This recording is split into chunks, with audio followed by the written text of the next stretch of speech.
Welcome to this very special edition of the KJ Masterclass Live, the show which ensures that you profit from your time spent here with experts, either through their industry insights, information, or simply learning from them. And today we have Michael Engle. He's an habit and mind expert. He trains leaders to thrive and perform. He's also the founder of Clarity. Welcome to the show, Michael. Thank you. Glad to be here. You are welcome. Welcome to the show. Welcome to India in this online form. And I'm sure not just in India, but a lot of people across the globe will benefit from what we are going to talk right now. We'll try and Yep. understand about mind mastery from you. And that background, we'll have our conversation. But before that, let's understand a bit about your journey, your background, so that the audience knows who they are listening to. Right, sure. So my my interest in the mind started when I was about 16. I was a very normal kid growing up in Colorado. So just getting into trouble, doing normal things.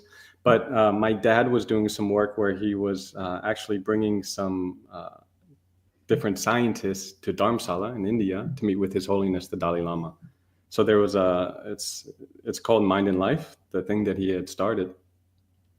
And I kind of grew up around that. So I was always exposed, but I wasn't necessarily like diving in. It wasn't really catching me until I was 16. And my dad said to me one day, he said, Mike, you know how your mind's always jumping around? And I said, yeah, actually, I did notice that. He said, well, we call that the monkey mind. And did you know that that's something that could be trained? And I said, I didn't know that. And he said, well, if I could organize for you to meet someone to learn how to do that, would you be interested? And I said, yeah, sure. Kind of just open, not really like into it. And so he organized it. And later that year, I went and did like a 6-day, 7-day retreat, something like that. And I started being exposed to these ideas and learning how to practice training my attention and working with my own mind. And something just clicked there. So from that point on, everything in my life kind of got geared around that. I went to school, studied psychology, also studied philosophy. I went to Nepal for a year, where I was on a Fulbright scholarship doing research in monastic education. And then after that, I ended up in retreat in southern France for about 5 years in solitary retreat. So that was kind of my deep dive. Until then, I was doing my practice and I was learning.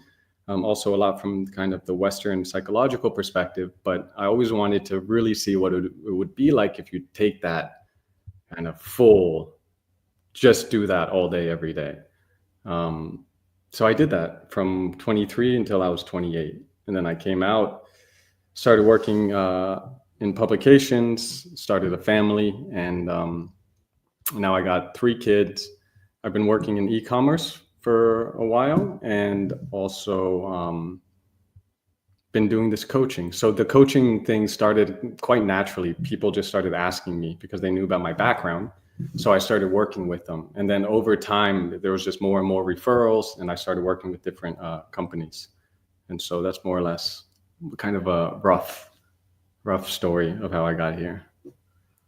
Right, Michael. So you advise a lot of people, but you are not a doctor. So how don't they ask you? You talk about all these things, but why I should trust you in that sense? Especially, it moves beyond a certain period, level. Yeah, that's an interesting point. Yeah, I'm not a doctor. It's interesting. It kind of brings up a whole point of trust. Like, why do we trust anyone? And I think what happens is they're generally skepticism. Like, also with the people I work with, a lot of them haven't really heard about this. They don't really understand that you can train your attention, that you can learn to develop different kind of positive emotions or work with your mind and thoughts and emotions in different ways. And so there's this general skepticism, and there's maybe a referral that gives them some trust, but then also meeting me. So what I typically do is I say, like, I let people work with me for a little bit and have the opportunity to not continue and not pay anything if they don't want. So I'll say, like, we can work together for a month. If you're getting any benefit, then we continue. If not, I can give you all your money back. So in general, it's worked very well. And I don't know why, but I don't need like a PhD at the end of my name or an MD or whatever it might be. It just seems, maybe the beginning there's a little bit of doubt, but then it quickly kind of opens up. Absolutely, absolutely. Not everyone has to have a degree or a thing like that, especially when you are not only into that, and mostly when people are giving you referrals and all. So how do you explain them about the mind? Means that okay, this is how you can change your mind for the betterment. I want to understand that. How do they take it? Do they believe it that it's Yeah. possible? How do you tell them I- what are the areas that you will help them change their or understand their mind better? yeah, right. So the whole thing gets couched in a kind of a language around well-being. What really happened was that someone asked me to help in their company to develop well-being amongst their employees. And so I reflected on it for a while and had conversations with different people. And it seems to me that well-being is the result of our habits. And so we have external habits like how much you sleep and like eating healthy or exercise, kind of things that we're all more or less used to. But there's also these internal habits of what your mind is doing all the time. And so we've built these habits over a lifetime from different inputs. It's most of the time not necessarily a decision that our mind is working the way it is, but it has a certain momentum. It kind of reacts in different ways. The attention moves around a lot, typically for most people. So when we start talking, when I talked with clients, we talk about that, like what habits do you have and how can we start to cultivate different habits? So everything gets couched within that language. And it seems to me that the best way to work with, especially your mind, is kind of settling in for the long term. Like it's not something you're going to do like a quick, weekend workshop and then everything's going to be different. Maybe there's some insights, maybe some things do change a little bit, but in general, the habits there are very strong, and it really needs consistent repetition to start to change it. So, for instance, one of the main things that we start off with and spend a lot of time in, and I think most practices, because it's kind of the basis of working with your mind, is working with your attention, learning how to keep your attention from moving around all the time. But that's it's kind of like a boring and slow, repetitive process, And I think that's why a lot of people just don't do it, because you sit there and you start following your breath, your mind wanders and you come back, and then it wanders again and you come back. But all those times, each time you're doing those repetitions, each time you're doing that over and over, you're actually creating that new habit. You're creating several habits. You're creating a habit of recognizing when you're actually distracted. You're creating a habit of redirecting your attention or directing it to whatever you want. And then you're creating a habit of allowing it to be there. So we first focus on that, creating that, and then from there we're able to start to work with different things. That never goes away, and that's what when I was talking about these kind of long-term approach, when I talk to people, it's that we're trying to create a new habit that you'll just continue for the rest of your life. Basically, it's not something that you'll do for like a couple weeks or a couple months. Just think about it as a new way to start moving your attention and catching when you're distracted. And as that gets more settled, then we can dip into other things like cultivating appreciation or compassion or kindness, or really looking at thoughts and emotions in a different way.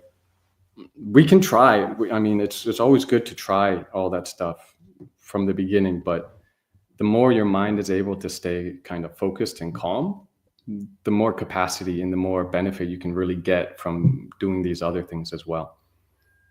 So what I see with a lot of people that I work with, they're very smart. These people who are kind of C-suite executives, they're very smart, and they're also very active. It's kind of like to get to where they've gotten to, they had to really hustle. So there's a lot of work. There's this level of, I don't know how to say it. It's almost like a subtle agitation. Like it always got to be doing, always got to be doing. So I don't necessarily want them to not have any hustle. I don't think that it needs to be one way or another, but I think that slowly they start to drop that and maybe be able to kind of control, like, okay, now let's hustle, let's get this done, and afterwards stop, because a lot of them can't stop, and that's really the thing that starts wearing on them, is that they go to lay down in bed at night or whatever, and it's still going, the mind is still going, it's still planning, it's still organizing, and all the rest of it, which is good in some ways because we can plan and organize and get things done, but I think it's better if we can choose. So, okay, I'm just going to drop it for now. I'm just going to be with my wife or my sons or my whatever, and just be here and experience what other things are happening in my life right now, besides just thinking all the time. Absolutely. Can you train them to have empathy? A lot of leaders who come to you, uh, many people nowadays are questioning about the lack of empathy Yeah. in offices, Yeah. especially in amongst managers and senior level leadership. They talk Absolutely. about it. They talk about it. About Yeah. different words have come: a heart-centered leadership and servant leadership and Yeah. what not. So can you Yeah. teach them about empathy? Yeah. Yeah. Absolutely. I think for me, it all kind of like ties together. It's a bit of like this framework and looking, and it's this thing of like really looking at how your mind is operating with the world. It's always focusing on myself, my own benefit, and it's also labeling others, uh, and kind of making these quick judgments about everything, which is okay and it's good, and this is the way that we can act and move throughout the world. But it's, there's another way to be, and we can start to shift that bottom line habit, but it's not easy. And that's why I think, like, if you go in and just do like even an 8-week course, you can get some changes, but this really needs to be something that gets trained over time. So there's different practices that we do, and really starting to see things from someone else's point of view. For me, I also don't necessarily think of like, I don't come up with like steps like, hey, when you're in this situation, then do this and this. I don't, like, every situation is very unique. So I can't say like blanket statement, whenever you're feeling upset, do this. Like maybe when you're upset, you should yell at someone, maybe that's actually a good thing. If someone's like stealing your kid or something like that. But what I do think is that if we can develop something like empathy, which we can, it's not just developing a habit of seeing things from the point of view of others, but also developing this capacity to get out of your initial kind of judgment or way of seeing others. Um, if that starts to become a habit, then that little movement of the mind, when you start interacting with others, can make a massive difference. Another thing we talk a lot about is altruism, because they've done tons of research and it shows that altruistic people are happier. And I think it's because we're not just focusing on ourselves, and we have, besides just focusing on ourselves, we have the negativity bias. So it's like all the things that aren't going well and fixing problems and all the rest of it. So we get caught in those loops. So starting to shift the attention to others and how to benefit others. And that also starts giving positive feedback in terms of others being kind to you. Right, right, Michael. So when you talk of well-being, you are into e-commerce and also do this.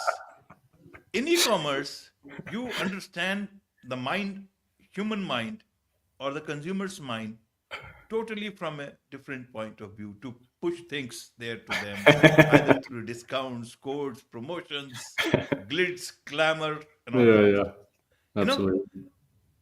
and the way you tell them about well-being is to leave those things out. Well, I don't know. For me, it's interesting because there's like the system of It's everything. like a tobacco company also opening a hospital, Right, right. cancer hospital. Right.